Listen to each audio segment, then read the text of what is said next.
This is the third part, following on from the two talks that I gave here in November.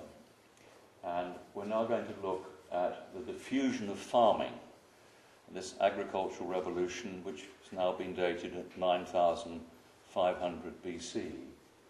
And the diffusion also of the farm technology, the skills required to create the crops, grow the crops, and a whole range of exciting things. And the megalithic structures which go along with the people who carried farming around the world. And we located last November the Garden of Eden site in southern Lebanon, and the Sumerians called it Karsag. So we're going to look at that information. These are the two books which I'm going to be referring to: The Genius of the Few by Christian and Barbara Joy O'Brien. And this book, The Genius of the Few, was first published in 1984. And it stood the test of time. And I like to say peer review, although there are very few people we can find who actually peer review such an extraordinary book. But supporting evidence is building up.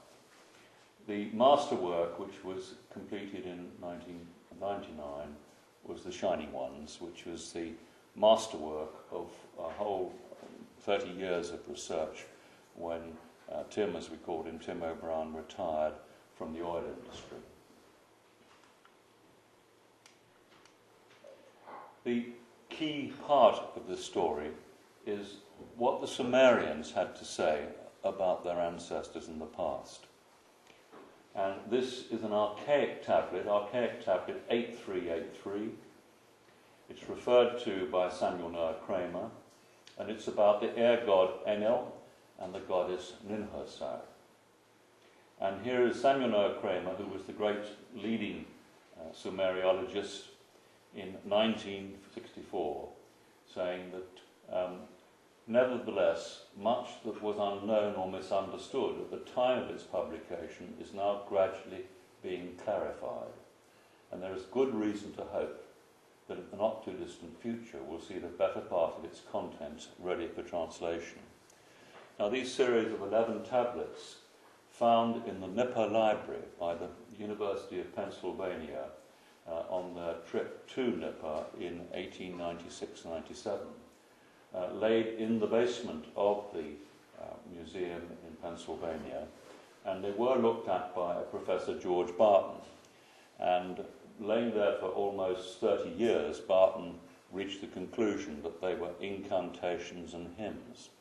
And our whole problem is simply reading our Sumerian history books, who tell us all about what was going on in the ancient world.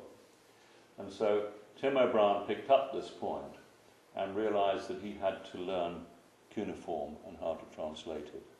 And the secret, as far as he was concerned, was go back to the simple picture language before it was laid on its side, and then before it became something that went into the realm of the scribes.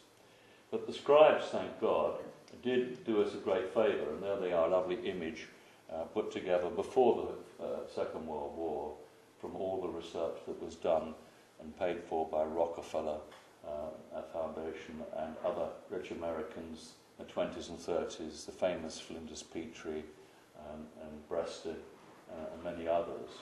And these lovely pictures were produced by Hergé, Monsieur Hergé from France, who painted things exactly as they were recorded by the archaeologists. So you have the cylinder seals here and the tablets being inscribed on clay. So thanks to the scribes, the craftsmen from Sumer, we have this extraordinary record of what happened. If you go into the British Museum, into the Assyrian room, you will find these images here, and if you ask what they are, they'll say they're the Genii or Abkalu. They're mythical creatures which were found on the walls of the Assyrian kings and the palaces in Mesopotamia between about 1300 and 800 BC. This is the relief. This is a museum quote, regarded as a priest wearing the divine winged apparel peculiar to his office and carrying a goat on his left forearm, while he holds aloft in his right hand an ear of corn. This bas-relief once formed part of the decorations of the palace built by Ashburnipal at Nimrod. That palace was also accredited to Sargon, who was even earlier. But Leonard Woolley, who was another great archaeologist, made the point that these figures, these so-called divine images of Genie and Ab-Karlu, were unchanged for something like 4,000 years, certainly 3,500 years before they were put on the walls of these palaces. They were always in the most important room, the throne room, as it was called, and the cross here was written by the Assyrian kings their achievements. But in other texts, they always gave the credit for everything they had to the gods, their gods, who are these people here. So they regarded these people as their gods. When we look at these words, translations, we see genii. You know the story of Aladdin where the bottle is rubbed and what comes out of the bottle but the genii, and then offers 3 wishes, the giant who offers 3 wishes. That is the Arabic word for the gods. And you find this word Ab-Karlu, or Ab-Karlu, it can be a B or a P, but it translates as father or farmer, Kar enclosure, Lu bright. So we actually have here the bright farmers from the enclosure. Now, if you want any more evidence about farming, you've got one carrying a goat. Now, we know several things about these animals because we find their bones and their history, and the wheat we can date to plus or minus 8 years. And so scientists have been able to build a very accurate picture of our past to see what happened. And we've got a story on that tablet of the bright ones, or the shining ones, or the Ab-Karlu, or the genies, many names, the ancient masters, arriving at a site in which Abran located in southern Lebanon to restart civilization after a major global catastrophe. Now, Peter Taylor gave us the story of climate change, and we looked a little bit at these great global catastrophes which have caused enormous problems, particularly at the end of the Ice Age, and I'm going to deal with that in a moment. But it is important to remember that we don't seem to be, nobody seems to tell us that we have had at regular intervals massive global catastrophes caused by cometary debris and similar things. We know, some of us know about the Tunguska incident in Russia in 1908, where an area the size of Belgium was flattened by a massive explosion. But there have been 3 similar incidents in the last 100 years, but all 3 of those incidents took place in unpopulated areas. Now we have a very busy world with 6 to 7 billion people. Then this kind of problem of cosmic debris, cosmic catastrophe, is something that could create real problems in the future. And I dealt with that in the last talk, and the risks. This is yet another figure, very important figure here, with a Mesopotamian balladeer. And in the O'Brien translation of Genesis 1:24, it says, the English translation from the Jerusalem Bible says, God made every kind of wild beast, every cattle, every kind of reptile. God saw that it was good. And Christian O'Brien's translation, which he felt was a better translation, a more effective, more meaningful translation, or the modern critical interpretation of the early Hebrew text, and an alternative Genesis, which can be seen in the Genius of the Few and on the website. The Elohim, because this is another word for the Ab-Karlu. The Elohim always was a plural word and means bright or shining ones. El and Lu meaning both meaning bright in different languages. Sumerian, bright, Hebrew, bright. And in his translation, the Elohim busied themselves, cared for all kinds of wildlife on the land and all kinds of domesticated animals which were plentiful on the ground. The Elohim took delight in them all.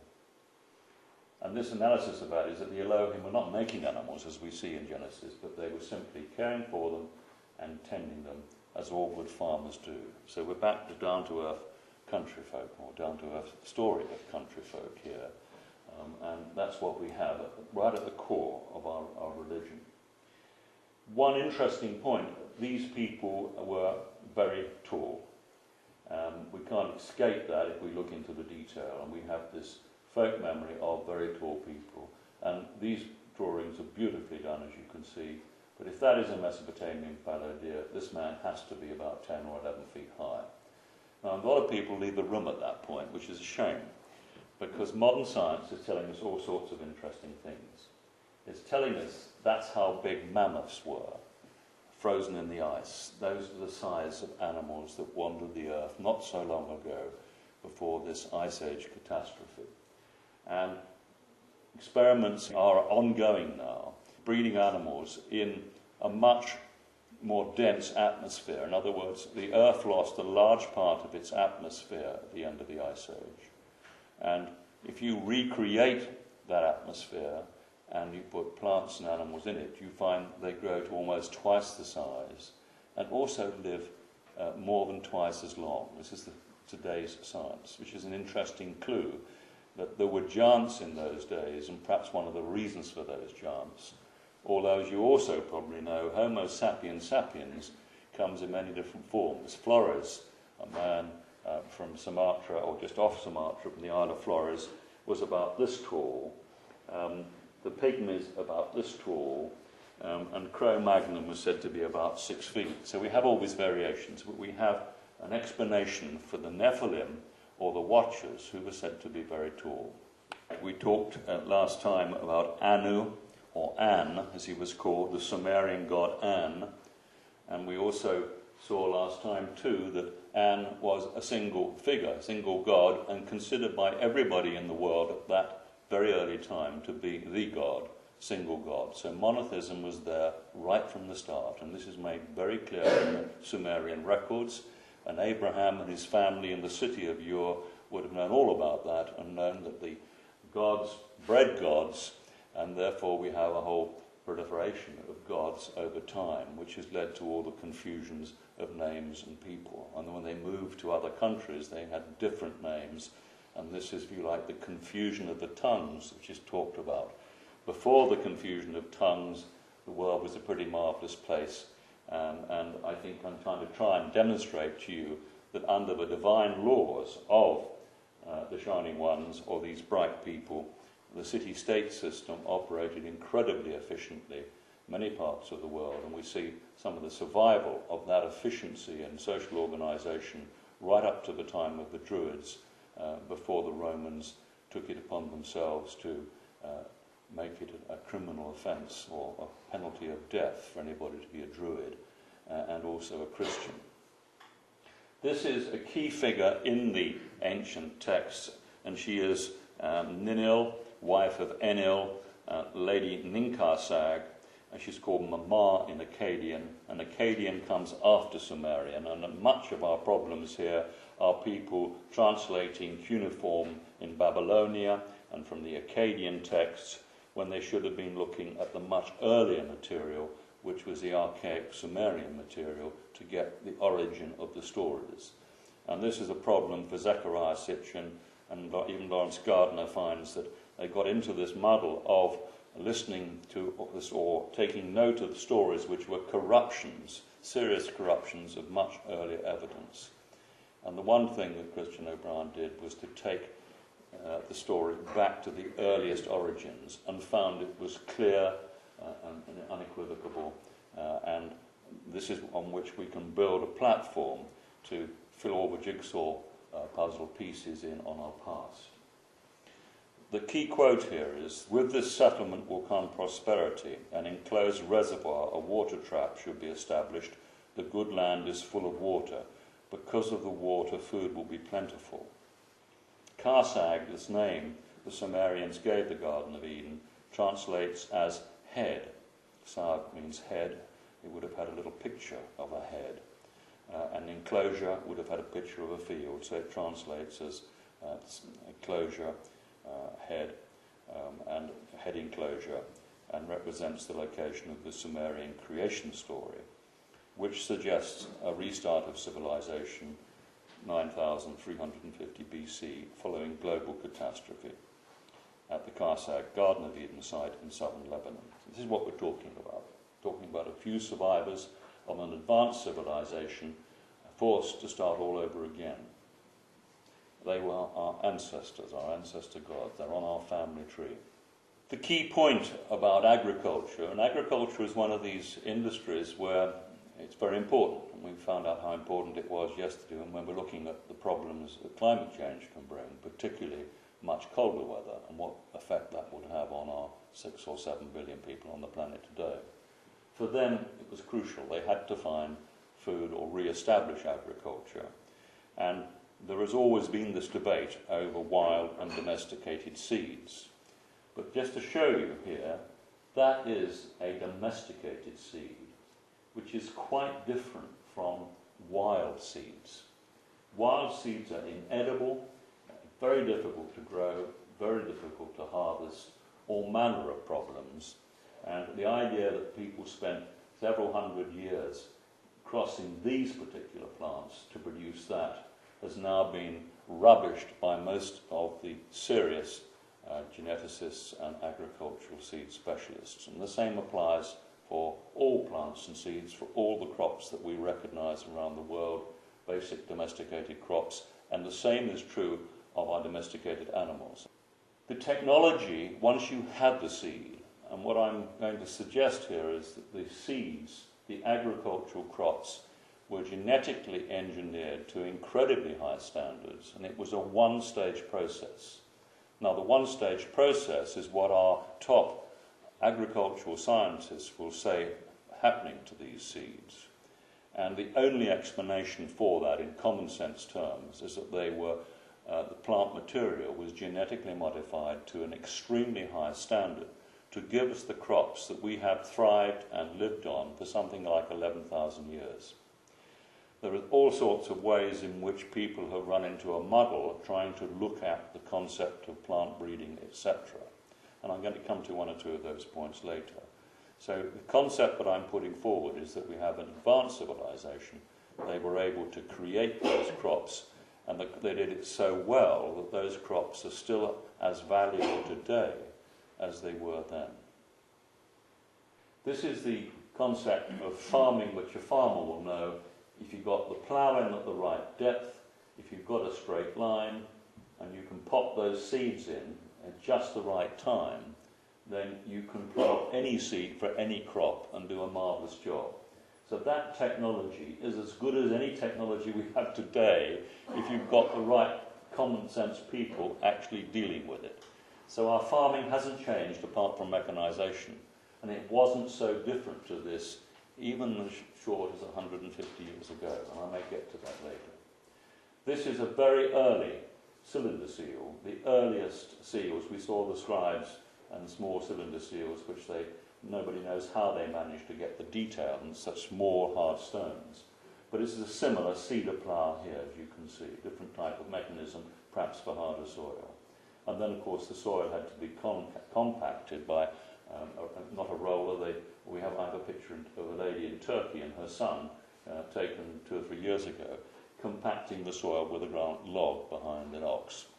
So the technology is still being used today, and what was delivered to us by these wonderful people, and my wonderful people, and I've made all the points that they were benevolent. We don't have any evidence that they were not benevolent, unless we want to read all the corruptions that came along later.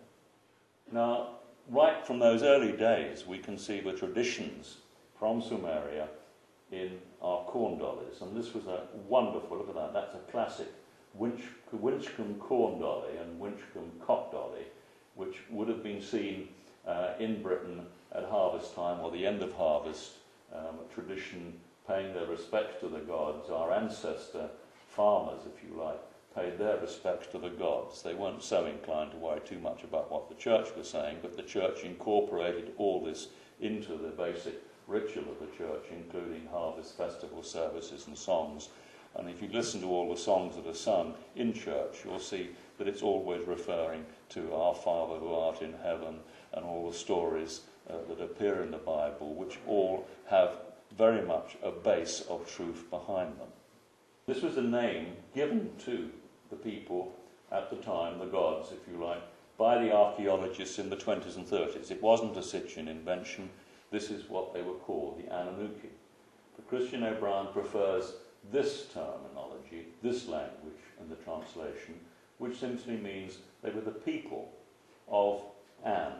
In other words, the followers of Anne, who was the leader of the group. And this is great. Great gods foregather, death and life they determine, but of death they do not reveal. Interesting, that's from the Epic of Gilgamesh, suggesting that the gods didn't really tell us what happened when we died. But there are other aspects of this story which we will touch on at other times. Now, the hierarchy of the Garden of Eden, we're dealing with a very incredibly efficient, very good system of organisation, which is about a role society. We have, in the Hebrew, we have the Most High being the supreme commander of the Anunnaki. In the first instance, he was An in red. He is joined by Enil, and here we have the 7 archangels led by Ninkarsag, who was the governor of Karsag. She was a Gabriel, but Gabriel meant governor of Karsag. And in the Hebrew traditions, we still find the Michael, the Gabriel, the Uriel, the Raguel. These traditions are roles within the Hebrew concept of religion and social organisation. Now, better that you take a copy of this from the back of the room and read it to your heart's content then, rather than me spend a lot of time on this. But what I would say is that we have a triad, the famous triad of An, Enil and Ninkarsag, and we have the ninefold pantheon of gods who begat gods amongst this group. 7 and 2 are 9. Sorry, yes, 7 and 2 are 9. The links, important links, are the Enki, who we all hear about Enki, who was the son of An.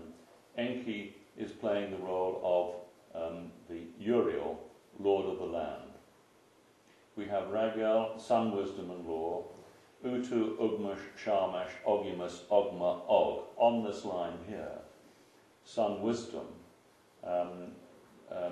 there's a key part, as an astronomer, the concept of worshipping the sun wasn't about worshipping the sun, it was about knowing all about the sun and the observation of the sun. Ogmash was about education and language and learning, and this is where I believe we have a direct link through the Druids back to the Garden of Eden site. Michael was the captain of the guard, so the angel Michael was simply the captain of the guard. Raphael was the chief medical officer. Sariel was the representative of the Watchers. The Watchers were fully involved in this whole operation as part of the team. And so we have an interesting situation where that system could have gone on for thousands of years simply by different people taking over the roles over time. And this explains so much about dates and what's going on and what's happening. It's a system of a superior system of social administration which worked through into the Druid system. Now, I didn't put any details about the Watchers, but they were all craftsmen and teachers. And the Watchers were the third order of craftsmen and teachers, and we hear that they descended upon Mount Hermon in the days of Jared. And so we have a group of terrific organisation, all the various roles, but they are the craftsmen and teachers who travelled around the world carrying out wonderful feats. Now this man wrote a book called Ancient History, and he was a brilliant young scholar in the Catholic Church, and he was taken for a scholarship to the University of Paris, Charles Rollin. And he led the University of Paris until the church and the establishment didn't like what he was telling them. And he had a sad end in that he resigned and was so upset, having done the most fantastic work, proving exactly what was going on, looking at all the texts, reaching conclusions, and it didn't fit in with the establishment, so he was sidelined. But what he said was this, that the nearer we approach those countries which were once inhabited by the sons of Noah, in the greater perfection we find the arts and sciences. Other key man here was W.J. Perry, in 1923. He wrote 3 books, The Origin of Magic and Religion, The Growth of Civilization, and The Children of the Sun. You can buy Children of the Sun off the shelf now. But he worked with other great anthropologists, and he was, in fact, the professor of comparative religion at Manchester, establishment figure. And he makes this conclusion. I'm not going to go through it all, because it would take too long, but a broad survey of the mythological systems of peoples of all parts of the world reveals signs of a past order, of the existence of gods capable of wonderful feats. Perry's books explain this in great detail and talk about the diffusion of peoples from this centre area here around the world, across the Pacific to the Americas. Up here we have diffusion of peoples into these areas: reindeer keepers, food gatherers, food gatherers, food gatherers. And the further, Perry makes the point that the further these people are from the source of origin in distance and time, then the less they remembered from those ancient times. In other words, you tend to have a breakdown of civilization the further people were from the original centre of that civilization.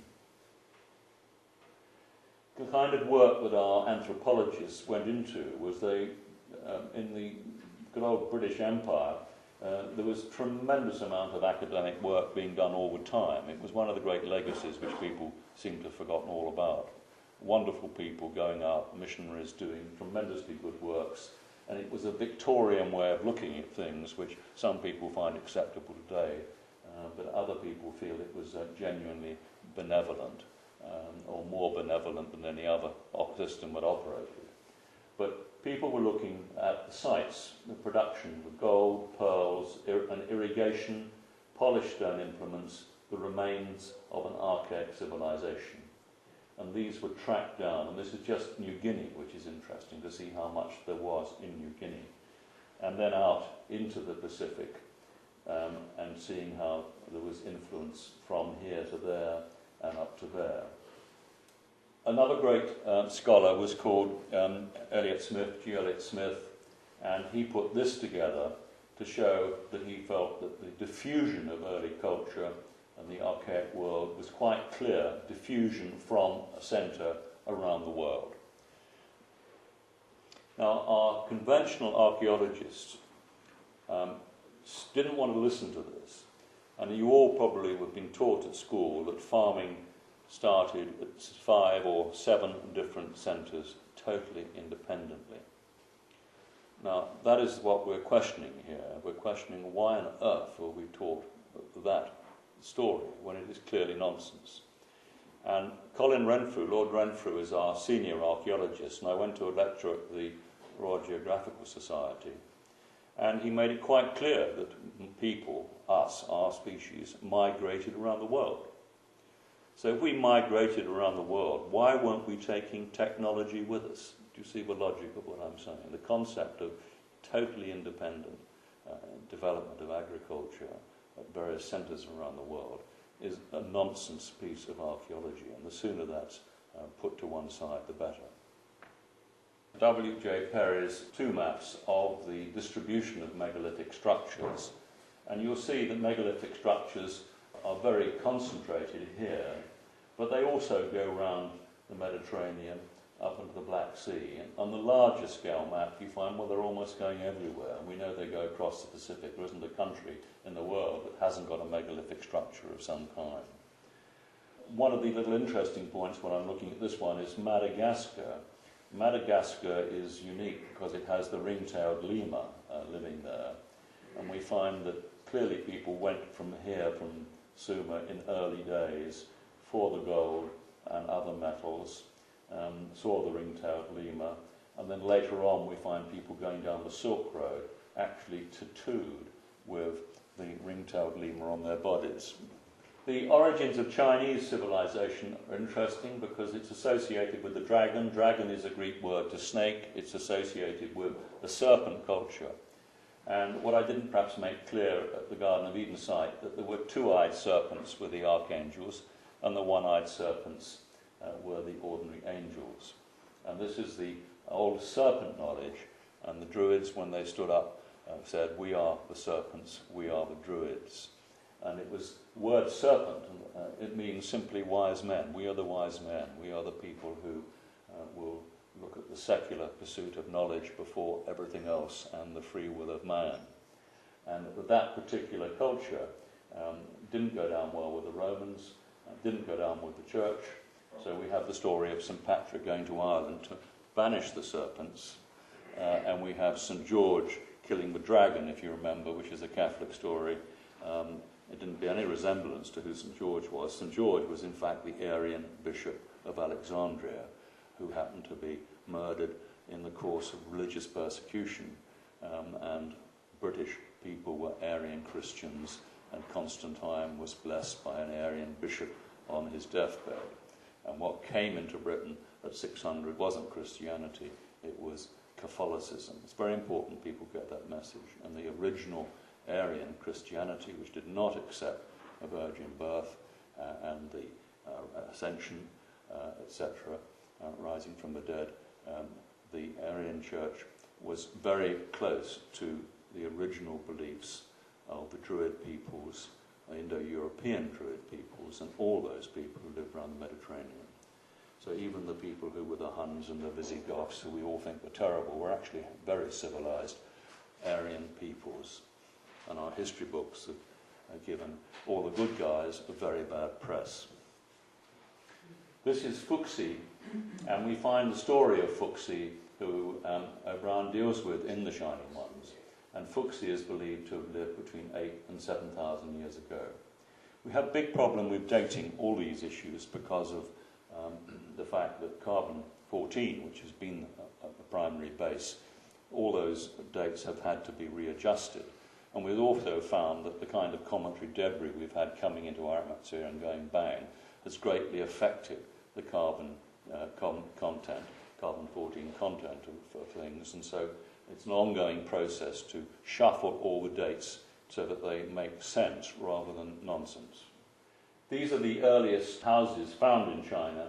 Wonderful buildings. You can see the sophistication and skill in these buildings, so that the people around in 8,000, 6,000 BC were highly skilled and competent, as skilled and competent as the people we find later.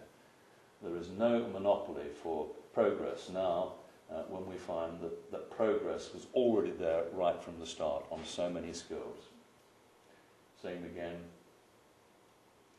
And that is what has happened in China. You probably know terrace agriculture, the answer to overpopulation, managing water, managing resources, keeping the land fertile, looking after a massive area of China, which was all wind-blown soil from the very dry periods in history, and hundreds of feet of it.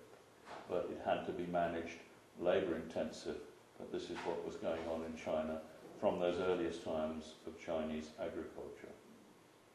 Another wonderful picture of, and almost unbelievable that land can be shaped in that way.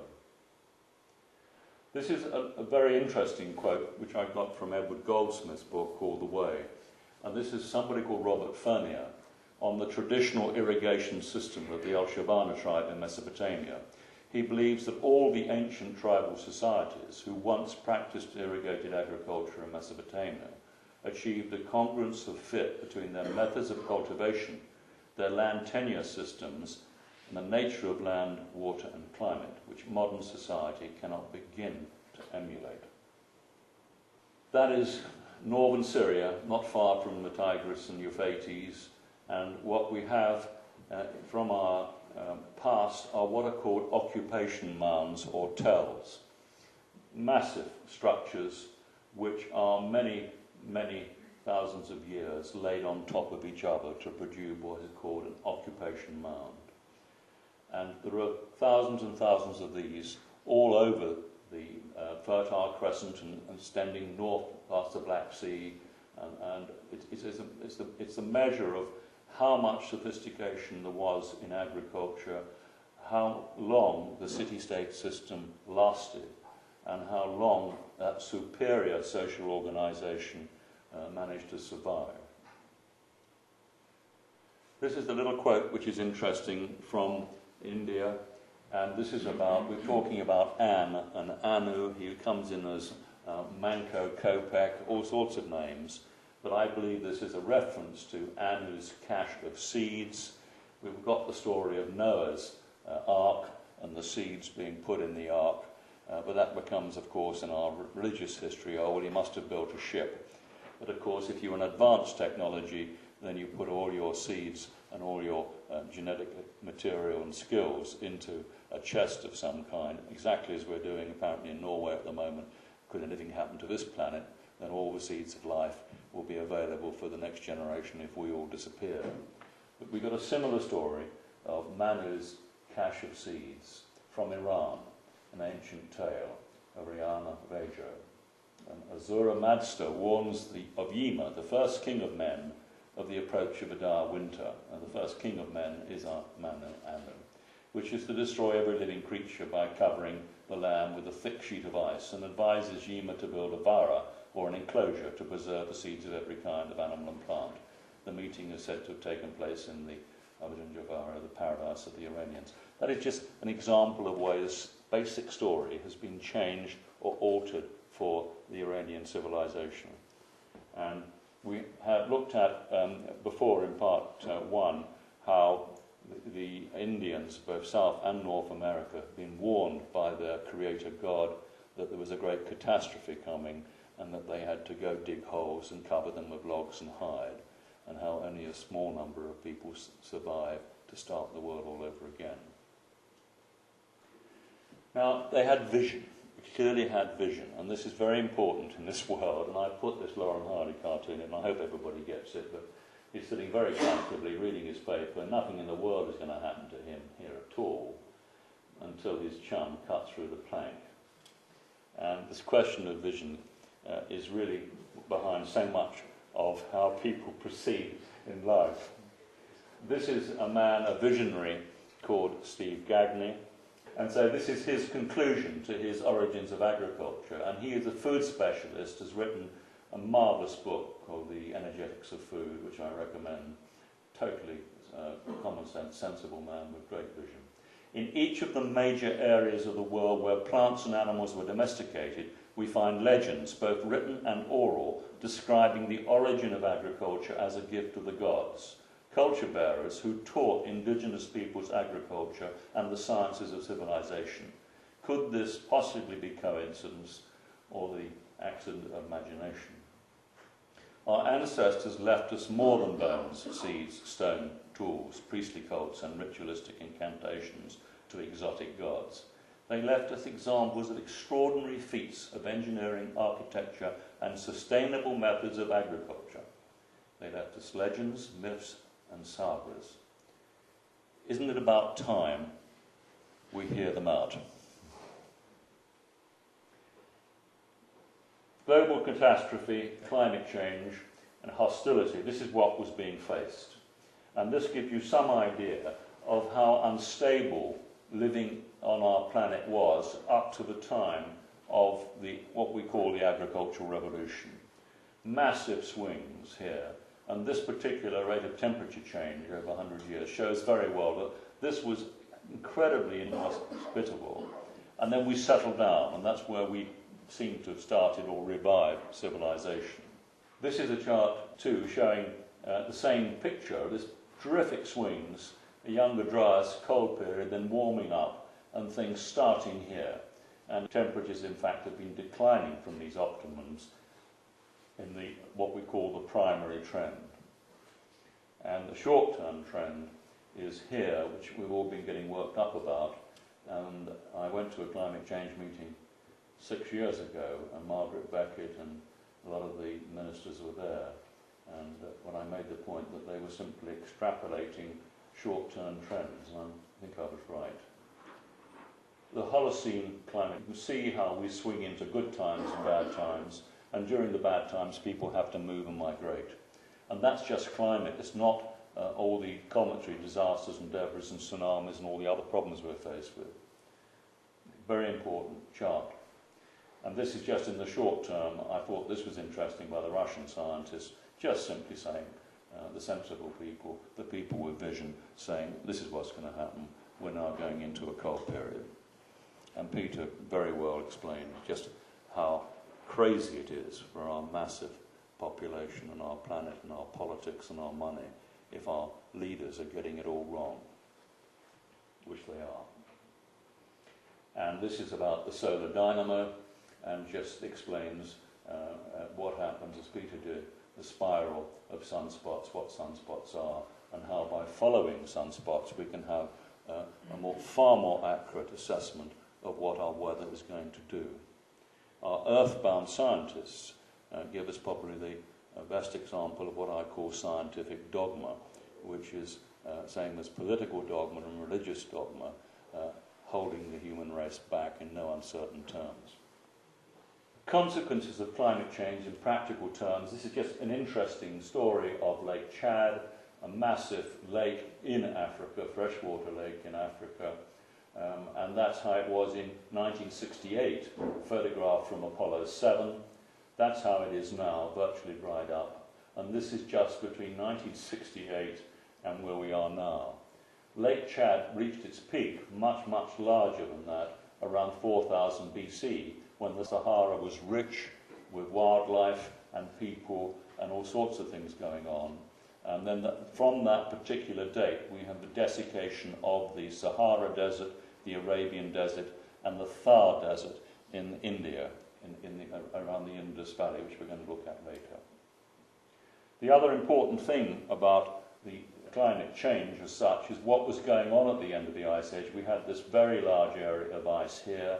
We have ice building up, very deep ice in various areas, the mountains here in Europe, and then particularly Tibet, the Tibetan Plateau.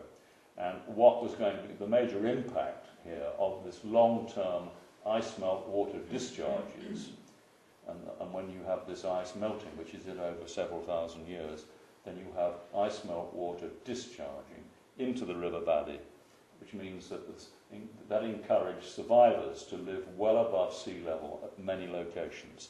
It didn't make any sense to be on the coast. It didn't make any sense to be in the river valleys. So this is why we see these great river valley civilizations settled at a much later date than people perhaps realise for that particular reason. We all have, whoever we are on the planet, everybody, nobody's excluded here, we all have a common M168 marker at about 50,000 BC, so we're told. Now, that may vary or fluctuate a few thousand years either way, but it is a particularly interesting view of the fact that we are all very recent, very new, all very closely related, and the issue really is about bringing out the best skills in each of us and not living with the prejudices that people aren't suited to this or suited to that or sociable or whatever. We need to be able to look at the fact that we are all extremely closely related. And my belief is that the Sumerians had black, white, all-coloured people in Sumeria for a number of reasons, and they lived in total harmony at that time, largely because with their very efficient world society, it didn't make much sense to send black people up to the North Pole or white people down to the equator. And so it was very important to have different racial types in order to do the various jobs that needed to be done. But I'm not going to go into eugenics at this point, but it is a question mark over that subject. These are the kind of skills that we, our species, had, which reached a peak at about 23,000 BC in Spain and France, the Sulitrine peoples, and these are these incredible flint objects, knives, cutting devices, removing skin, etc., spear points.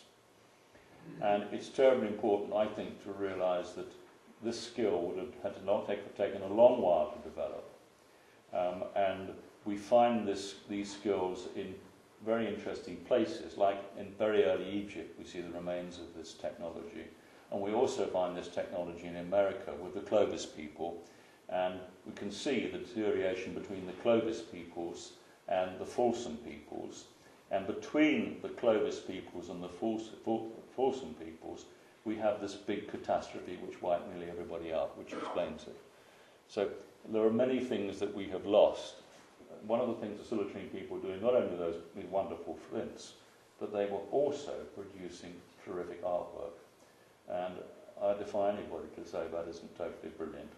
And that's Altimara, and certainly way before 20,000 BC, from the same kind of people who are producing the best flints we've ever known or ever done. And remember, flint is harder than stainless steel. It was the product, the ideal product for all the cutting jobs that needed to be done on the smaller scale. The Silurian people are much the same genetic identity as the Ainu in Japan, who were great seafaring people. They're the same identity as the Berbers, the Basques, the Picts. And clearly, great seafarers need to have boats and have skills in building boats.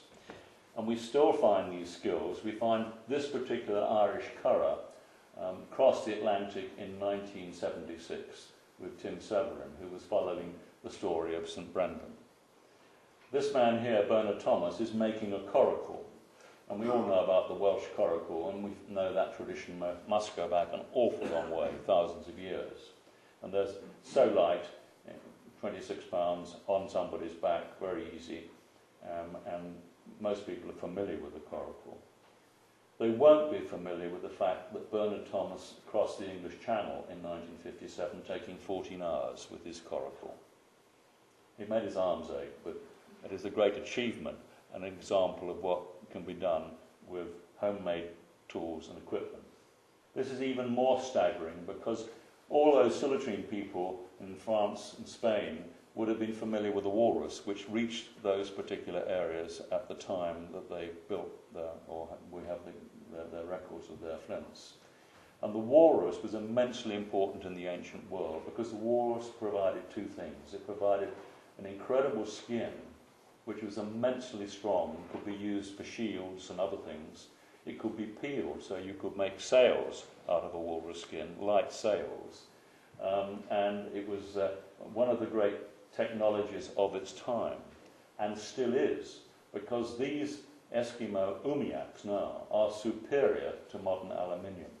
And the first thing is that when they go hunting for whales and seals and more walruses, the animals don't hear them coming. But with an aluminium boat, it makes a certain noise in the water, and they find their hunting far more effective with these. And just to show the skill again, that is the stitching of the skin. Staggering. That technology is used by Eskimos today. All the needles, all the tools, all the techniques have survived from those ancient Silurian days. And here we have races with the Umiak racers here in Alaska, with the three boats racing once again another. And look at the size of them. They're what's called the women's boat. They come in different forms, but if we look at the high-tech areas of the Arctic, you've got very clever people doing extraordinary things. And these are the people who clearly traversed the world, travelled around the world. We find their DNA around the world, so we know that people were travelling by sea around the world from the earliest times of our species, Homo sapiens sapiens. Just a little example of a Sam, great ingenuity, yak skins, making good use of a yak skin for a boat for crossing big rivers in the Himalayas. This is particularly interesting because this is a diagram drawn by Columbus when he thought he'd discover America for the first time, and found that there were people building these kind of boats out of the silk cotton tree. Now, there are some silk cotton trees still left, but if you're building a boat, it helps enormously if it doesn't sink when it turns over. So if your boat is buoyant, if it's a balsable boat, it's too light and will damage too easily. But there's a whole range of species of tree which the ancients used, where they could build a boat, and if everything fell out, at least they could climb on the boat and get back in again and bail it out. And this is a perfect example of that, wonderfully buoyant, beautifully made, the design, the skills. This is the skills of these so-called savages, primitive people. And Columbus saw one of these boats 66 feet long, which could carry 150 people. And basically these trees are no longer available for boat building. Now we get to the site of the Garden of Eden. What I've attempted to do in the first part here is to show that our ancestors, who had exactly the same brain size as us, were pretty smart, pretty clever, and had to survive. And we were looking at the survivors of all manner of problems and how they managed to get through to the end of the Ice Age. We don't really know. We may find out one day. More clues on that one. But they were smart people. So we had a small group of survivors restarting civilization at Karsag. Now, what we know for sure now from the science is that farming started here. All the technology, this is the earliest date we have anywhere in the world for what we call farming with domesticated animals and domesticated seeds. There are examples of possible evidence of much earlier farming at 40,000 BC on the Vaal River, and one or two isolated examples from the past, which suggest there may have been this advanced civilization on our planet farming elsewhere before this particular date. But this is the kind of knowledge we have from the end of the Ice Age. So we have the spread of farming by land, 6,000 BC, up into Serbia, France, 5,500, Malta here, and Spain, and we find the first farmers arriving in Ireland at 4,000 BC at side fields. A very well organised central organisation, big fields, the whole job brilliantly, clearly led by competent and intelligent people. Later on, those skills were lost, but we have very small farms, very small fields, quite a different technology at a later date. So the further back we go, the more sophistication we find, and that's true of many things. So what's so special about this area here? Well, this is the Near East. We know the stories of the Bible. Everything centres here. One important thing to add to this is what's happening the other way. And what have we got? We've got the Silk Road. The Silk Road coming in right here across to China. And that's the Taklamakan Desert. And we have these routes. Nobody can tell us when those routes first opened up, but I would suspect that these routes opened up much earlier than people think. And we clearly have a migration of the Sumerian people because of bad weather, the monsoons going south, no rain. And when I say bad weather, just no rain at all. And a migration of the people from Sumeria down the Silk Road and into Persia, going into India, that's the story of the Aryans, going into Tibet, taking all the Sumerian technology, knowledge, skills, women's language, all sorts of things, eventually to China. And 2700 BC, Shen Nung, who was Sargon and Nung Ti, arriving here and taking the Sumerian civilization and starting again in China, which was a temperate zone and very suitable and has been ever since, but would have been suitable for farming in a much earlier time. And so the Chinese have got an uninterrupted history of 5,000 or 6,000 years, and we can find all sorts of clues that they had absorbed the Sumerian technology and knowledge. Now, this is where our Garden of Eden site is. It's in this very fertile valley called the Bekaa Valley, with Mount Hermon here. And the Bekaa Valley has been a breadbasket and a suitable area of agriculture for thousands of years. It was a Roman breadbasket. It still is very productive, beautiful volcanic soil, and unique to this whole area, good winter rains, reliable winter rains, although it's very dry in the summer. And to go there, to restart civilization there, you would need to be able to irrigate the crops. And this is the key clue in what is happening here.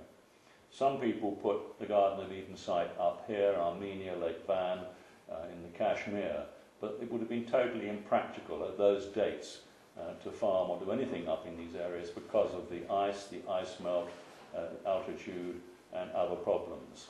This was a perfect location for people to choose, and was also, more important than anything else, a glacial reservoir of all the wild plants and seeds needed for farming. There is our map of the area, and we've got Byblos up here, bringing the cedar trees down to Egypt, Sidon and Tyre and Sidon, two great ports. Damascus, named after Ishans, Sharmesh, which I believe is where the shamanistic traditions come from. Baalbek, which we're going to look at. the Sea of Galilee, the whole of the biblical land here, and we've got so many stories linking this particular area to our Bible, to our history, and to the archaeology, which tells us this is where the first domesticated plants and seeds and animals were found. And that's one of the great clues following agriculture, which helps to support the story. This was what happened when Muhammad died. They went to Damascus and built this amazing mosque on the site of the temple of Baal Hadad. Baal Hadad, we're going to look at this a little bit later, but Baal means great lord, and Hadad was probably one of Anu's sons.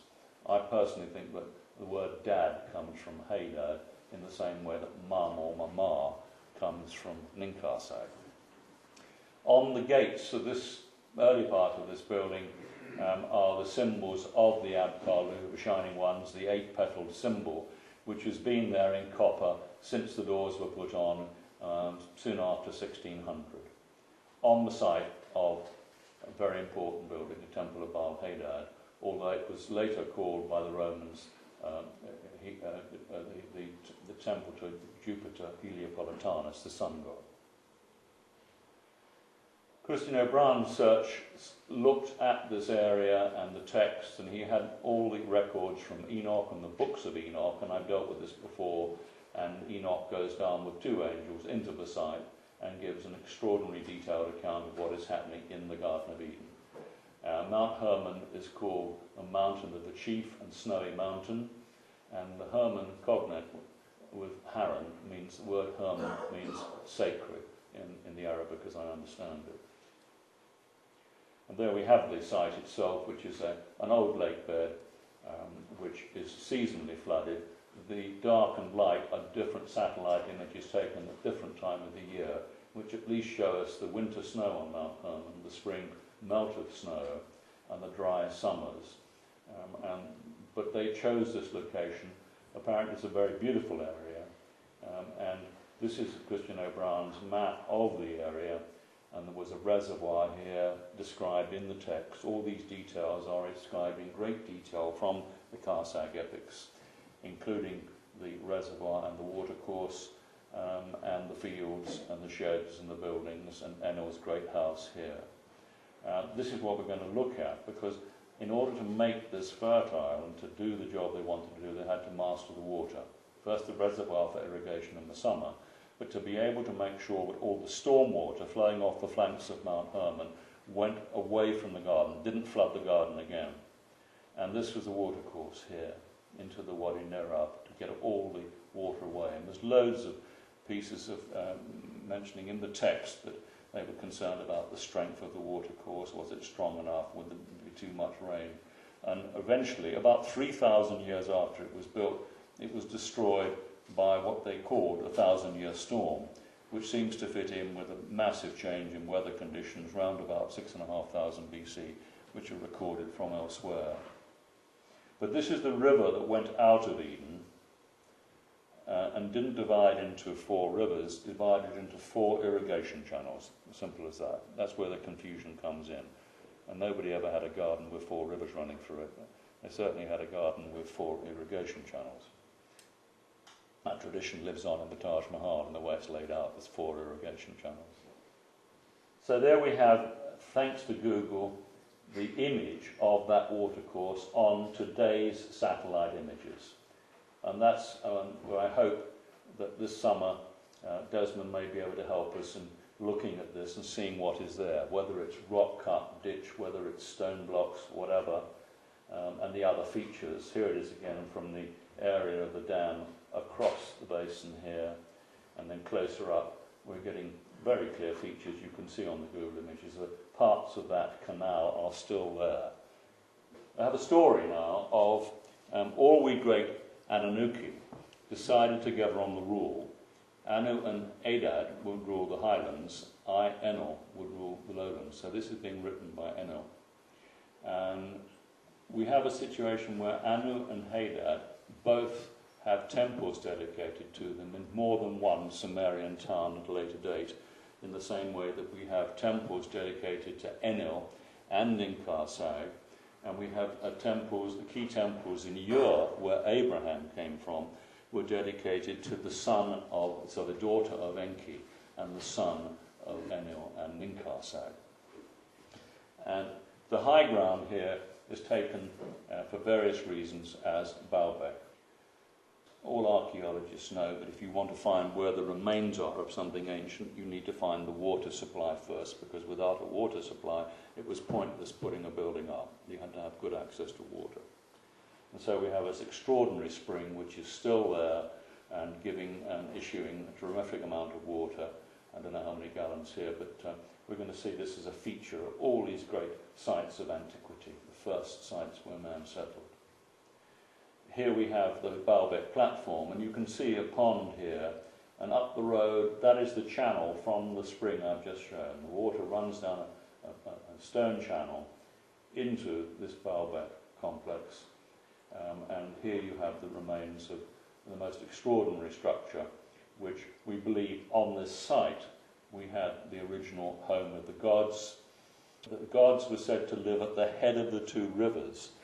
And the two rivers weren't the Euphrates and Tigris, they were the Latani and the Orontes, which we're seeing the watershed of the Latani and the Orontes in the close to Baalbek. Now I put this in because this is another important site. This is one of the great structures, Tar Hagrat in Malta, and you can see it here.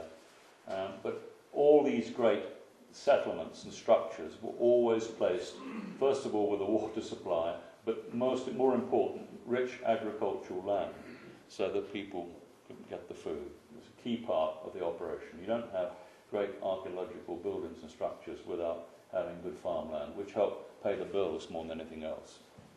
This is the massive foundation of the platform at Baalbek, and whether or not this is 9,000 years, 6,000 years, 5,000 years, or Roman, doesn't really matter. What it matters is the technology survived to build it. And the point I'm making about farming around the world, when the craftsmen and teachers had retained the knowledge from generation to generation, then they had the knowledge with which to do all kinds of incredible feats, is what are being described. But just look at these. This is a man here, standing here, and they're 850 tons, three of them. We're going to look at another view in a moment. But I'm just going to pick up the story here. Mythology says that the platform was built by Cain to hide from the wrath of God. Now, Cain may have been Enil, I'm not sure. There may have been a fight between Enil and Enki, which became the fight between Cain and Abel. There was no way that Cain actually killed Abel, but that's another story. This is a biblical thing that we had to live with later on. But the concept of building it to hide from the wrath of God comes right back to our catastrophe theory in building massive structures which were earthquake-proof and proof from these terrific explosions coming in from space. And if you look at all the great, very early ancient sites, they're all associated with a big platform where you can go down undercover and also take all manner of things undercover for protection from the kind of problems that were being thrown at people. This was also a temple to Baal Hadad, as was our site at Damascus. Now, another bit of mythology. This is another extraordinary platform with 4 levels over a very long period of time, and a wonderful plain and water coming in at the back. And mythology says that both Baalbek and Persepolis were built on the instructions of Jin bin, which means son of, Jan, which is back to this An word again. So one of An's sons, as lurking places for vaginae to hide. So you see the similarities in translation that, as we have with Cain, from the hide from the wrath of God. It was a platform, and underneath that platform you could go when the astronomers told you there were going to be problems coming. That is the stone of the south, Baalbek, 1,250 tons, which wasn't moved. That is the example of the Roman structure above, and the structure underneath looked like many thousands of years earlier. And this is the same with the Baalbek platform. If it was Roman and built at the same time as these blocks were put there, why does it look so much older? Therefore, the big stones at Baalbek clearly are very much older than the Roman. Another image of a man here, and these are the size of the blocks, and a fantastic view of the whole structure, and the blocks along this retaining wall here. And these are blocks half the size, about 400 or 500 tons, which go into there, quite long. So they make up something that looks like an Egyptian mastaba, which is a similar kind of construction which you can go into and hide from the wrath of God. And I believe that all the evidence that we're now gathering from the astrophysicists is that long barrows, dolmens, all these structures were principally constructed so that people had shelters, just as we built Anderson shelters during the war. Wonderful view of the mountains, and Baalbek translates as the valley of the great Lord. Now, we talked about the Masons and the whole concept of this royal society, which I talked about, led by the angels, the archangels, the watchers, was one of craftsmanship. And each of the crafts, there were 150 crafts and trades, and one of those trades was the Masons, and the Masons were very important. And the memory of the Masons is probably stronger than most, because the one thing that kings needed when they fought a war and knocked everything flat was the Masons to come in and build it all up again. And that was part of the history of the world. So this is a lovely image of the Masons, and from Hergé again, to show what they were doing. And we can see that they had skills and technologies built up over a very long period of time, which we just don't understand. And we know that many of those great skills were transferred into the great cathedrals built by the church in 1100, 1200, 1300. So the Mason traditions live on somewhere, although they're not the smart clubs that they perhaps might be seen as now. Now, this is another example of the big stones. We're into big stones now. This is another 1,250-ton block at Aswan, which had a fault, wasn't lifted out of the quarry. But this is the pink granite at Aswan, down the Nile, which was brought for these columns here. A massive undertaking. This is the biggest temple structure ever erected on the planet, 64 feet high, 350 tons on the corners here. Absolutely massive. And this is what we call the Temple of Jupiter. And this is where, in the Roman world before Christianity, everybody came from India, from Spain, Germany. They would come to Baalbek to pay their respects to the gods and thank the gods for what they had given them. It's the whole very important point to remember. It was the centre of the Roman Empire. And Constantine still regarded Anne as a supreme being on his deathbed. His silver was inscribed with the name Anne. He received an Arian bishop on his deathbed. And even in St. Peter's Square, inscribed on top of the obelisk in St. Peter's Square is Anne. So we always find Anne lurking around there somewhere. He's not going to go away, not going to be written out of the script. And even when Marduk is put into the Sumerian records, it's made perfectly clear that he is the successor to Anne, and he has to put everything into place as Anne did. I want you just to look at this building. It was the largest temple. Nothing was bigger than this ever anywhere. It was the place where everybody came to pay their respects to the gods and what the gods had done for civilization. And to give you a comparison of what that would have looked like, we've got an artist drawing here of the Temple of Diana. And this was the fifth and last temple at Ephesus. And Ephesus Armitis shown. And it was begun about 350 BC and was not yet complete when Alexander the Great visited Ephesus in 334. And the story goes that Alexander the Great offered to pay for part of it, and the priests, or whatever they call them, said, no, we're all right, thanks, we can manage to finance this ourselves, we don't need your help. Jerusalem. I'm now looking at all the sites which are circling the Garden of Eden site, just to show you how much is in this area from history. And Jerusalem is immensely important. We know the Dome of the Rock, the inside of the Dome of the Rock, the Wailing Wall, which goes down 70 feet below where those people are standing, and the blocks get bigger as you go down. And I managed to find a picture of a block, which I'm going to show you in a minute, but this is the the Mount Moriah here, and the whole of that Temple Mount, massive structure, has been built up over time, and we're back to these big platforms again. And this is where, accordingly, the Templars found the treasure, and that's where the source of their money, all sorts of stories. So storerooms beneath big platforms are the best place to look for ancient treasure, and maybe the Hall of Records, etc., etc. But that just gives you an example of that underlying structure of the Jerusalem temple platform. That is in the western wall. It's a western wall stone tunnel, the Temple Mount Jerusalem. The largest stone is estimated at 38 feet 9 inches, and estimates of weight vary from 500 to 600 tons. So we got these massive stones under the platform in Jerusalem, as well as we have at Baalbek and other sites. And this is a technology, if you like, of the masons passed down. And I think we can see lots of parallels here between why Gary Bilcliffe's work is so important in seeing the skill and sophistication which we can't understand, which existed in Greece and in Italy. Ebla was also one of the earliest towns north from Baalbek, down the Orontes Valley. And that's the Orontes Valley, and you come out into this plain, and before you come out into the plain, you go to Kadesh. Kadesh is very important, but not many people realise that Tel Nebi Mend was the next major site where Kathleen Kenyon wanted to go after Jericho. And they got down to about 7,500, 8,000 BC here, and the money ran out for the budget to look any further.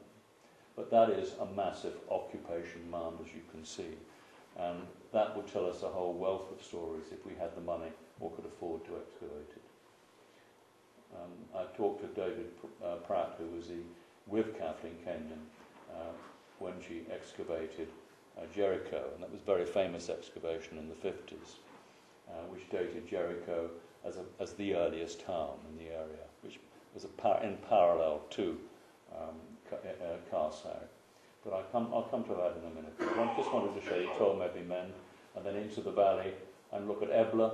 Not much left now. On from Ebla, we find the other important site, at very early dates, look, was Kutlahoya here. Gustav Brown found fruit fly chromosomes on the southern panel of decoration in room A1118. Nobody's going to listen to him. He had a very disappointing lack of response from the specialist he wrote the letter to, which said yes, they're fruit fly chromosomes, but when Van said where he'd found them, the chap didn't reply.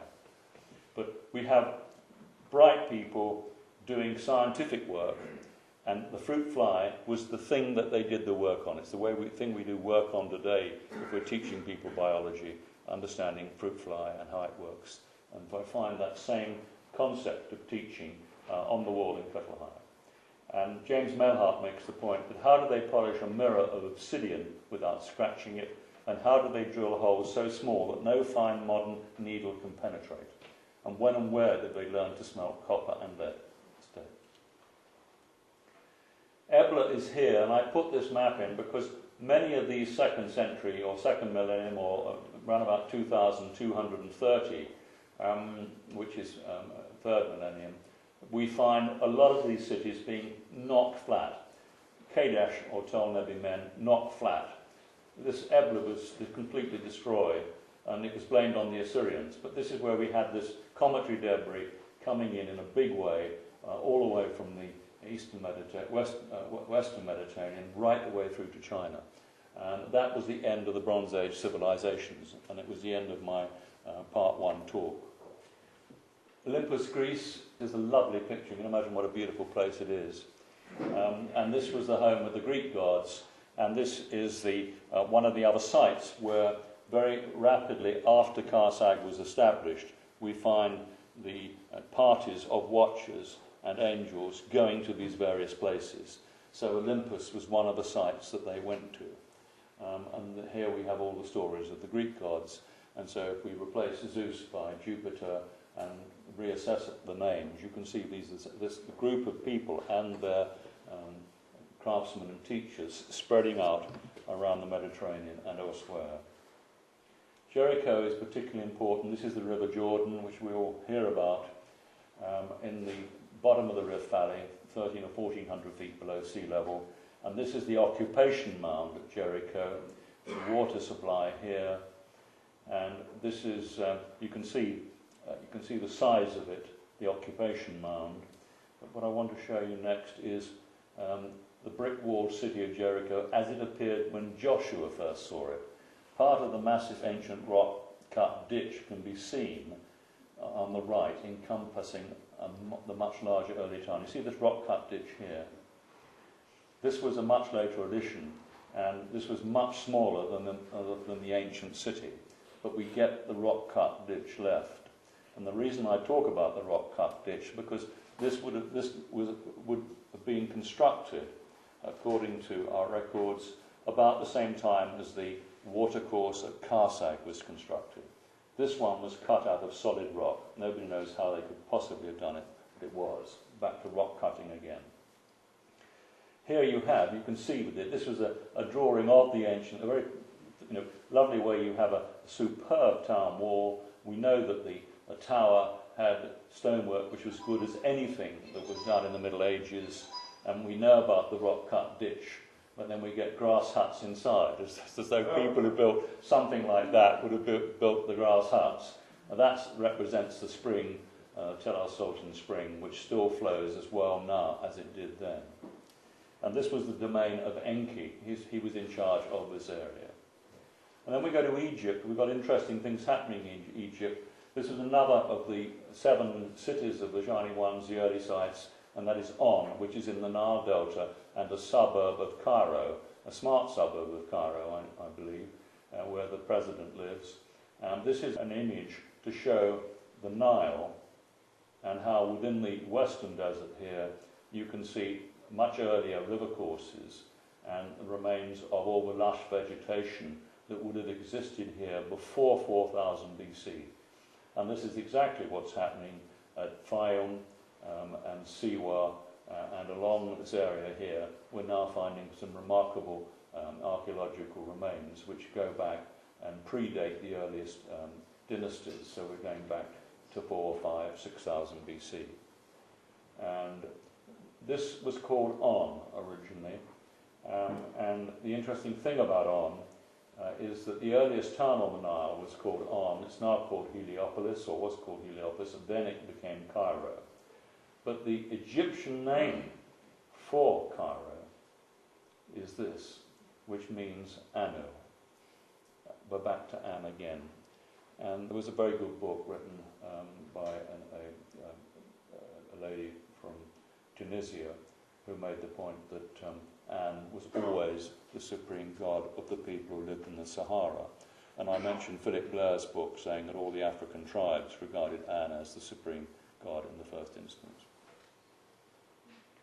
Migrations into North America. This is the interesting story of the ice-free corridor from Beringa, as they call it. And this was the conventional way in which children are taught still today in schools. Oh, the people who came into America came down this narrow passage between 2 large sheets of ice. Since the late 1950s, scholars have known through radiocarbon dating that people have been in the Americas for at least 11,500 years. The times of entry were likely far earlier than 11,500 years. A small group of anthropologists have now allowed that Indian, instead of marching 4 abreast over the mythical Beringa land bridge, might have come by boat. We're back to by boats again. From the Asian continent to North America.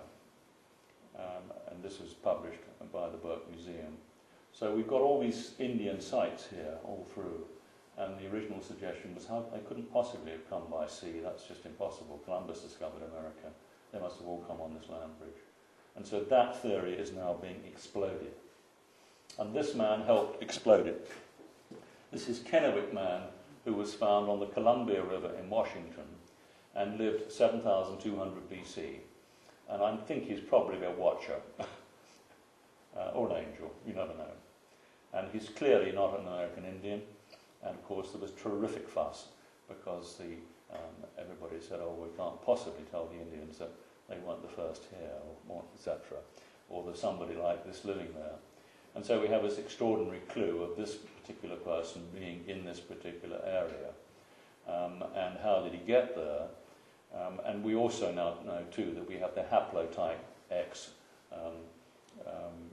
showing in the genetics of people in America at 30,000 BC. So the whole theory that America was populated recently has been exploded with all manner of people, Chinese, Africans, all arriving in the Americas far earlier than anybody realizes. And I say certainly before 30,000 BC. And we've also have the evidence of our Silitrine people, 24,000 BC, actually taking their products there. More to come in that department, I think. And this is easy to see. This is a big current. I just want you to look at that. And this is where you pick up a boat anywhere down here, and it takes you, and you haven't even got to row very hard, and you've probably got a bit of wind. There were 3 sailors 4 or 5 years ago who got caught in a storm here, went out further than they normally go, and ended up opposite the Amazon Delta. So people have been getting there accidentally, let alone planning to go. And I think we had a lady who rowed there not long ago, and her husband gave up. Do you remember the story? But this current is so powerful and so strong that anybody knowing seamanship, and certainly the people in the old days, they would have known that this was the quickest route to the Americas by getting on the current, the flow, and looking for the winds, trade winds. So if this gentleman was a watcher and he came from the land of Canaan, and we have a story, you see, of the Druids being missionaries from Sidon.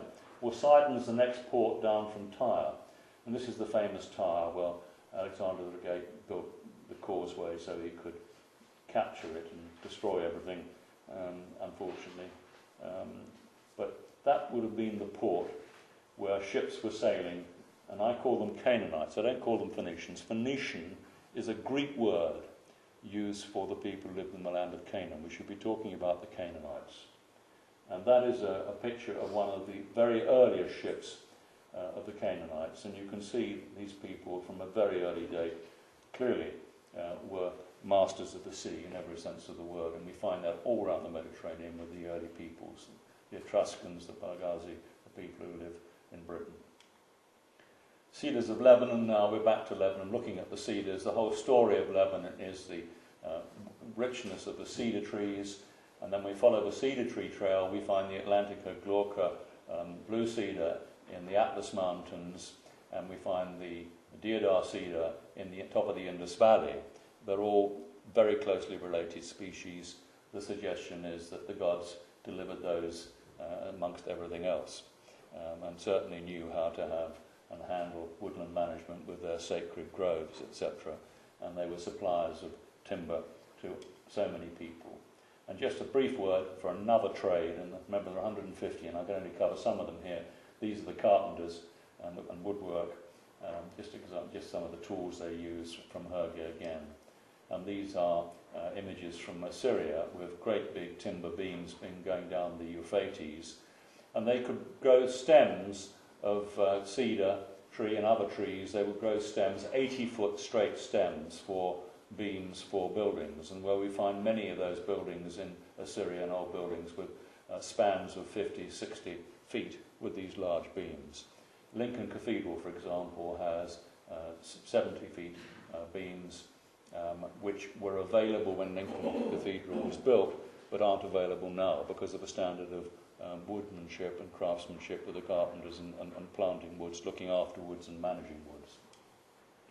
Same again, a few Phoenician vessel towing logs here. And one very interesting thing about Lebanon is that's where we find the oldest terraces.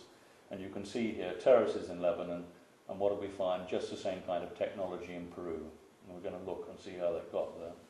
So quickly through the various boats. This is the oldest boat which we find, which is 7,000 years old.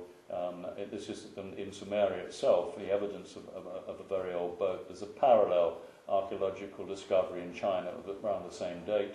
So we've got seagoing boats, seagoing ships officially approved at that date.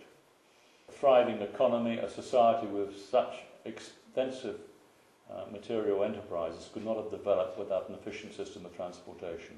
the Sumerians used their two great rivers and the artificial network of canals for waterborne transportation of people, goods and livestock. Some of the earliest depictions show that they were undoubtedly the first boats. Well, we've already shown the Sumerians weren't the first boats. This in fact came and put into our planet by Zechariah Sitchin. He gained this information from Samuel Noah Kramer, but we now know that boats go back as far back as we go as a species. And deep water seafaring, the Sumerians had 69 terms connected with manning and construction of ships, which were translated into Akkadian. This man here has a demountable boat. He would have come down the Euphrates full of goods for market, sale in Baghdad, even his donkey. He would have folded the boat up, empty, having sold everything, and the boat would have gone on the back of a donkey, perhaps him as well, and they would have gone off home. So a demountable boat, rather like our coracle, but bigger in terms of what it could carry. And that's what you still see, apparently, on the River Euphrates, the Kufa. This is the lovely picture overhead of somebody on the Nile moving fodder. You can imagine that people would have loved boats and going out in boats and had to probably from the earliest times. And this is one of the great journeys. Queen Hattusili's naval expedition to Somalia, sent to the land of Punt on the Somali coast to procure precious myrrh trees for the gardens of the god Amun in 1400. Now she was famous also for this, which is her barge, which shipped two huge obelisks weighing approximately 350 tons each, 700 tons, from Aswan to Karnak, based on a fragmentary relief at Deir al-Badari.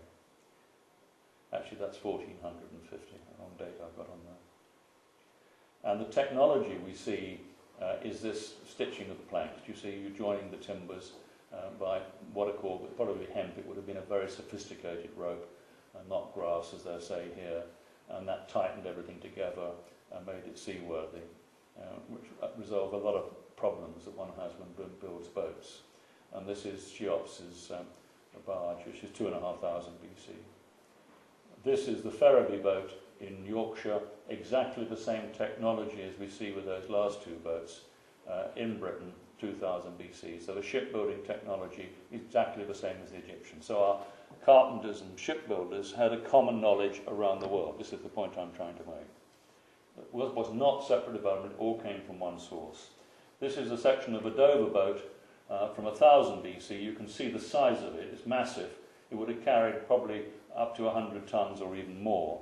An ocean-going ship running around Britain, taking the Portland stone to Italy, doing all the various jobs, no problem at all. And this was actually demountable too. The timbers were put through here so it could be taken apart and carried across land possibly, or portable. There's technology which is unbelievable. And there we have a traditional dhow. Well, they've been going from Arabia down to the coast of Africa on the trade winds, and then when the wind time of the year changes, then they sail back. But wonderful. The whole tradition of seafaring in the Indian Ocean is very sophisticated and very, very ancient. Now, this idea of a source of agriculture and everything here in India doesn't stack up, and this is why. Mehrgarh is now seen as a precursor to the Indus Valley civilization. Discoveries at Mehrgarh changed the entire concept of the Indus civilization, according to Ahmad Hasandani, Professor Emeritus of Archaeology at Quaid Nizam University in Islamabad. That is the town itself. This is where Mehrgarh is, right up on here on the hill. And then we're looking again, we're seeing all the ancient sites, and believe it or not, all these sites that run back here have got Gar and Kar and all those similar names to Karsag. So Karsag, head enclosure, all the other sites where people started farming in enclosures, you find with a similar name. And when these valleys were safe enough to go into after the ice melt, then you find people moving down into those valleys, and then you have the great civilization at Harappa, Mohenjo-daro and Dholadera here. And we're going to look at Dholadera, amazingly sophisticated, drying out, big problem because all the drying out had been going on from 4000 BC. Terrific water management here, no water wasted, no sewage wasted. And they even put the river around through the tanks so they could store water for their crops. and then down to Lothar here, Lothar docks, which is the end of the Indus, and it was a massive port, and ships like this, if you like, were all going right the way down the coast of, from Lothar here, right the way down the coast, very easy sailing here or through the straits, and trade to China from very earliest times. The big story is really these ocean currents. These ocean currents were able to take people from China down to the Americas, and understanding these currents here allowed the Polynesians to do all sorts of things, to almost travel anywhere in the Pacific with incredible skill and knowledge. And they put the young man, if he was going to be a navigator, started training, rather like all the Druids were doing. They do about 20 years training before they're given the job. And if we did that with all our politicians, just think what life would be like. And so there's the Pacific Ocean, and then we're looking at these coasts. Although it's a long way, we can see the gradual spread of peoples, and we saw from Perry's diagram all the trails lead across the Pacific. And canoes were constructed as a community project led by master craftsmen and guided to their destinations by an elite fraternity of navigators taught from childhood to read nautical information in a host of natural phenomena. They knew the year-round positions of more than 150 stars and had vast knowledge of ocean currents, prevailing winds, and the habit of migratory birds. That's one of the lovely double canoes.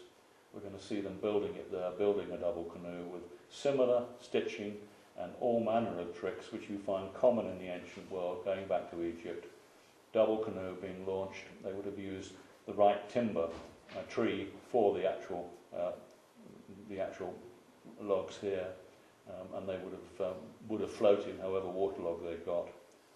And here on this particular one, we've got 46 people sailing in nicely in Fiji, taken about 50 or 60 years ago. And these were the Rebelids, Medos or Matangs, now called Polynesian stick charts, which were seemingly humble, but were repositories of an extremely complex kind of knowledge. There they go, look at them. This is great and enormous sophistication passed down. They could be individual islands, groups of islands for instruction, but the whole purpose was that knowledge of your stick charts allowed you to know where to sail, when to sail, what to do, how to steer the boat. And it was taught to young men, and they had many years of training before they were let loose. And the author of this book says that the locals were able to sail accurately between islands when the British navigators on their steamships were getting in a hell of a muddle. And just interesting to see that ancient technology was better than modern technology. So one of the first sites we find, so this is at Supa, in Supa Valley in Peru, and then we have Cabalet, 3000 BC. We've got dates now in this area for 3,500 BC, and you can see a pyramid structure here. So well over 1,000 years before the Great Pyramid, we actually see not pyramids as such, but pyramid type structures, which were the administrative buildings, the social organisation, just the same as the city-states in Mesopotamia. So we have the same form of government, system, social organisation, colonies being set up abroad, because people had the option of going abroad and setting up a colony. A young man was given the role of king, and he was took the measuring rod and the roll of measuring tape and 150 craftsmen and their families, and moved into new territory to form another city-state. And then if the land was full, then they would travel abroad.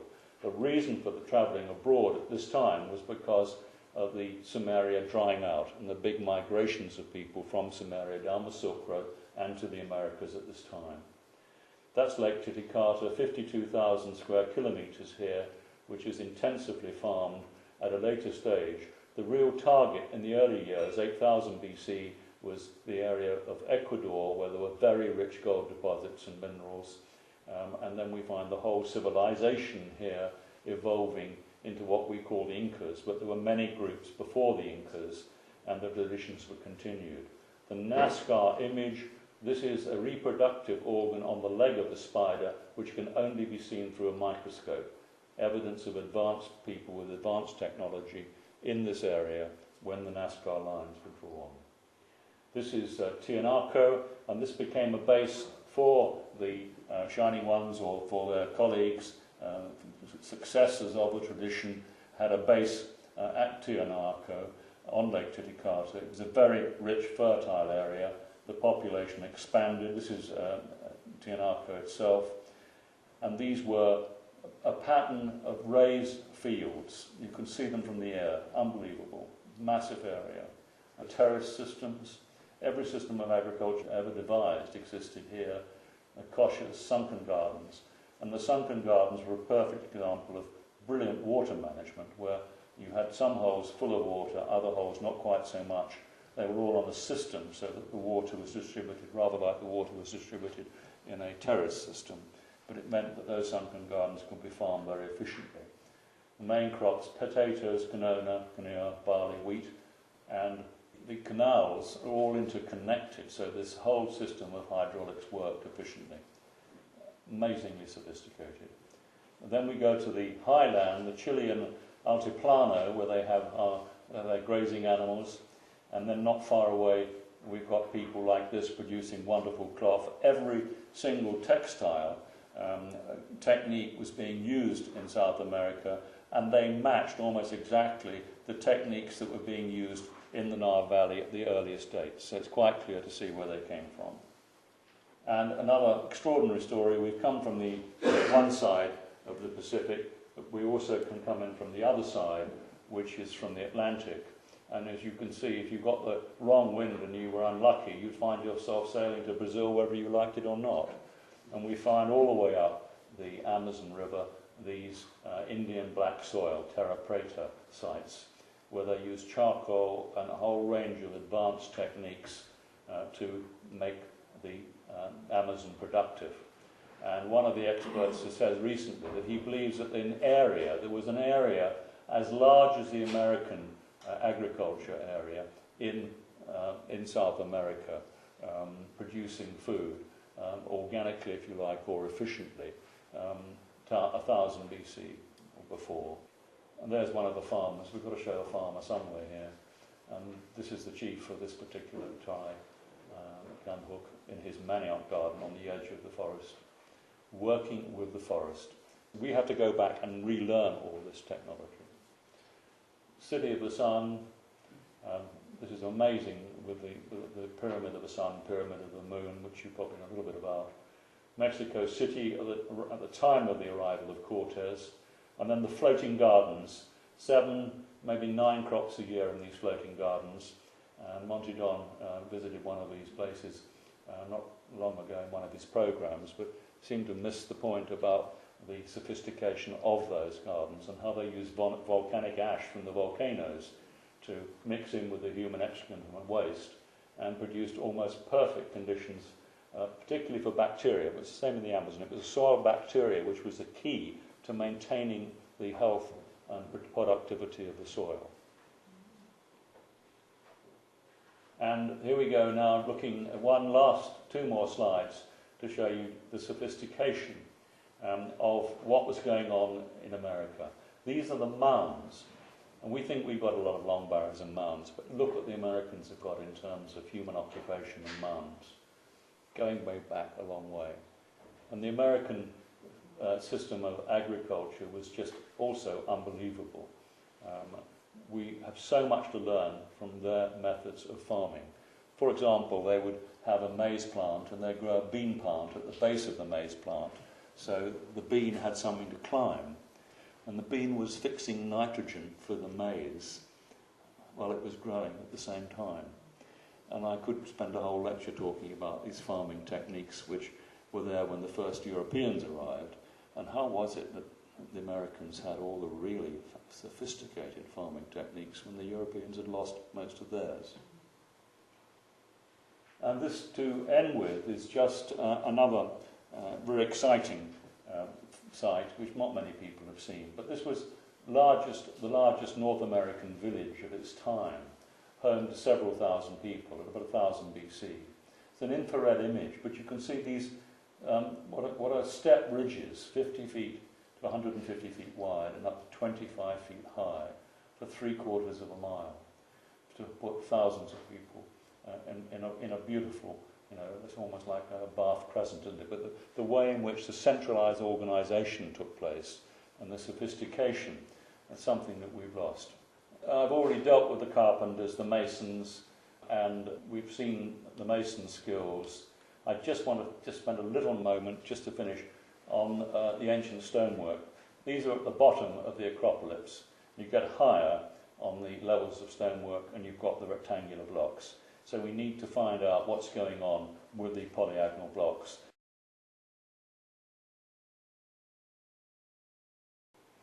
That is hormigón, and what was used was a form of concrete from the very earliest times, and this is something which I thought you should know about, and that the aggregate here is very large, but if you use very, very fine aggregate, then you can produce the kind of concrete work we do today when we're making carefully constructed objects. But that is an example of what they call Roman concrete, but of course Roman concrete came from a much earlier technology with the masons. That is a much finer hormigón, and both these types of hormigón were far superior to our modern concrete, according to our experts. So we're having to learn the techniques to make our concrete better, so the rust doesn't run into it and spoil it where we're building. You know, we did all the building of tower blocks 30 years ago, which we're having to rebuild. And of course that is the marvel of the masons, which was Emperor Hadrian built this structure in honour of all the gods of early Rome. And the dome, the largest in antiquity, was constructed by using 5,000 tons of concrete set over wooden frames. The concrete was lightened by using light volcanic ash and pumice. Its recessed panels also lighten these enormous loads, while the rounded vaults distribute it amongst 8 piers, the sole supporting members. And of course, Michelangelo called it an angelic, not a human design. And of course, he was absolutely right.